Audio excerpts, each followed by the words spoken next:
Olá pessoal, hoje eu vou compartilhar com vocês a análise de uma atividade de alfabetização, considerando o que nós vimos no vídeo passado sobre hipótese qualitativa e quantitativa.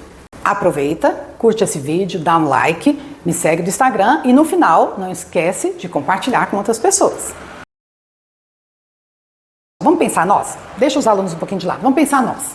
Se eu for começar a fazer bolo, nunca fiz bolo na minha vida, o que é mais fácil?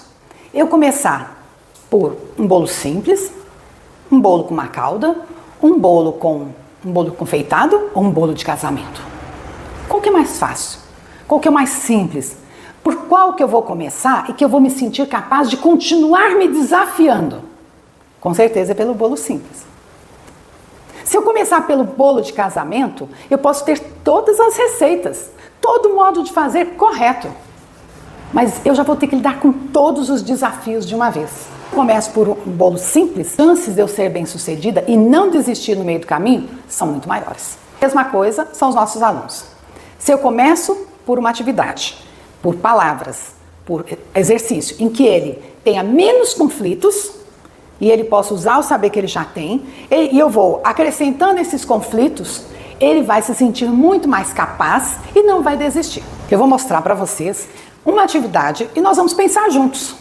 Será que a ordem desses desenhos, dessa atividade, ela é uma ordem que ela faz com que o aluno vá acreditando cada vez mais nele e se sentindo capaz, ou é uma atividade que já coloca tantos conflitos que ele faz o primeiro, o segundo, para de escrever e vai colorir?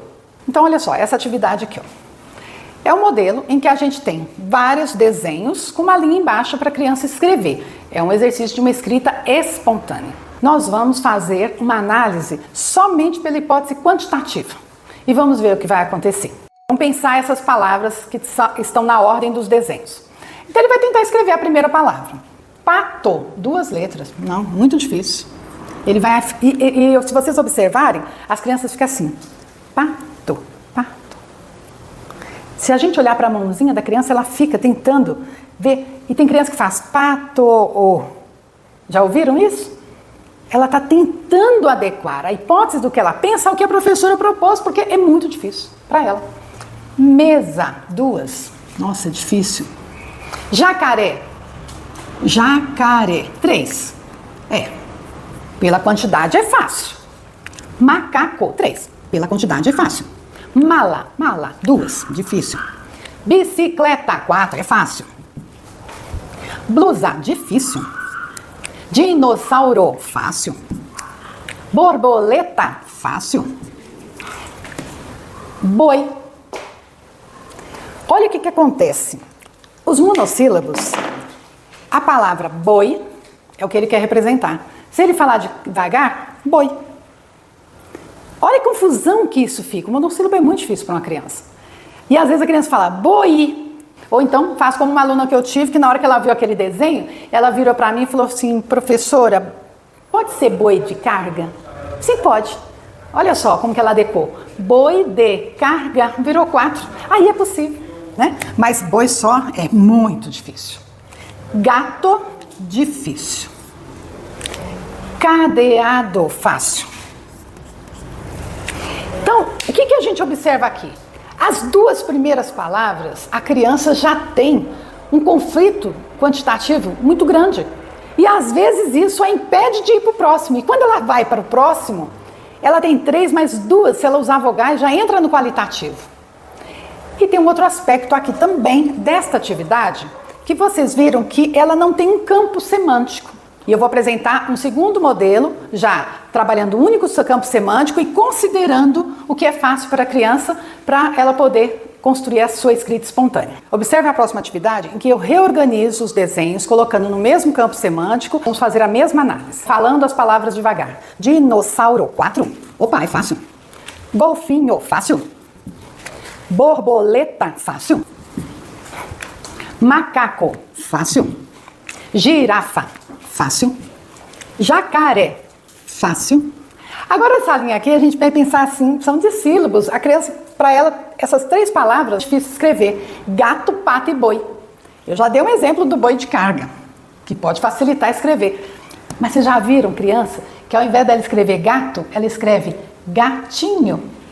Porque ela pensa, gato gato. 2 não dá.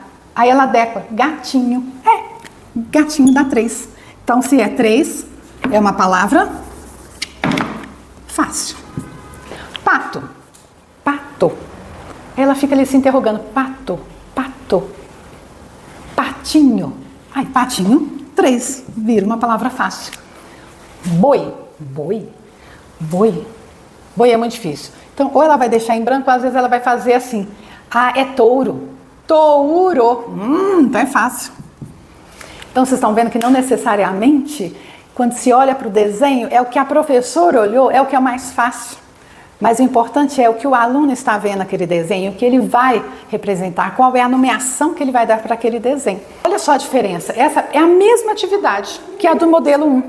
No entanto, fecha o campo semântico, somente animais, e trabalho das palavras polissílabas para a palavra monossílaba, dando liberdade também que o aluno, fazendo as devidas adequações, pato, patinho, gatinho, facilite a questão da hipótese qualitativa. Não vou colocar ela de cara. Olha, dinossauro, ela é fácil na quantidade e é fácil na qualidade. Não tem letra que se repetem junto. Golfinho, se eu pegar vogal O e O, se eu pegar consoante, G, pode ser o F, pode ser o N, ou seja, não repete letras, então é fácil. Borboleta. Aqui, vocês viram que olha, ela já teve 2 situações em que ela não teve conflito nem da quantidade nem da qualidade. Ela fez, se sentiu capaz, então ela vai, como você que fez o bolo simples, vai se desafiar a fazer um bolo com uma cauda. Então a criança também vai se desafiar. E aqui, mesmo se ela não repetir a letra e só colocar um O representando os 2, né, ainda é possível, então ainda é fácil para ela. Macaco, a mesma coisa. Mas vocês estão vendo que a gente vai dosando. Não dosando no sentido de falsificar, mas de simplificar o processo para que a criança se sinta capaz e não tenha tantos desafios na primeira palavra que ela já desista, né? Então, aqui, olha, macaco, né? Ela pode achar que é mais ou menos fácil. Girafa, mais ou menos fácil. Jacaré. Jacaré é muito interessante, porque se ela pensar no vogal, A, E. Mas se ela pensar nas consoantes, às vezes ela vai colocar o J, o K. Às vezes ela vai colocar o A e vai colocar o K. E não, vai colocar dessa maneira, olha. Já, em vez de repetir o A, ela coloca caré. Então, a criança vai buscando maneiras de ir driblando essa qualidade, né? A mesma coisa, o gatinho, o patinho, que também podem se tornar A e O, né? Então, também seriam palavras fáceis.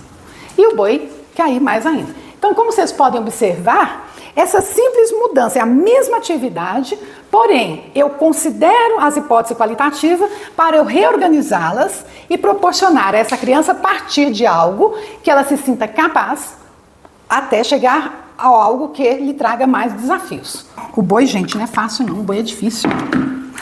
Errei. O boi é difícil tanto na quantidade quanto na qualidade. Para as crianças que ainda não dominam a base alfabética, essa questão ortográfica não é o ponto central, porque ela ainda está pensando a unidade de sílaba. Como vocês puderam observar, a hipótese quantitativa e qualitativa são fundamentais de serem considerados nas elaborações das atividades. Vocês gostaram dessa atividade que eu compartilhei com vocês? Convido para quem ainda não assistiu, assista aos vídeos anteriores, porque todos estão nessa lógica, são atividades práticas que eu estou compartilhando e analisando e trazendo o resultado dos alunos para a gente poder pensar junto. Gostou? Então, curte esse vídeo, dá um like, segue no Instagram, compartilhe com outras pessoas que também trabalham com crianças, adolescentes e adultos que não estão alfabetizados. Vamos pensar juntos? Até lá!